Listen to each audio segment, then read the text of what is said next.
বিড়াল হচ্ছে সবচেয়ে সুন্দর একটা প্রাণী। বিড়ালটা হচ্ছে আমাদের আবেগের জায়গা, ভালোবাসার জায়গা। নবীজির একটা বিড়াল ছিল, নাম হচ্ছে মুয়েজ্জা।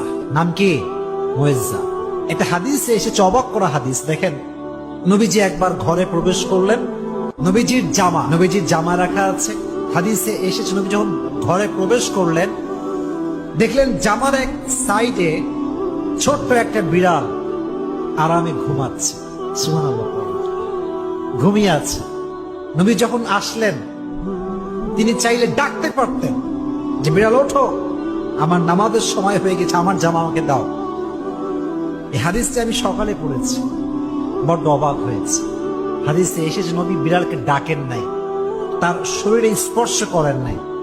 নবীর জামার যে অংশে বিড়ালটা শুয়েছিল, নবী যে ওই অংশটুকু কেটে ফেলেছেন, তবুও বিড়ালকে ডিস্টার্ব করে নাই।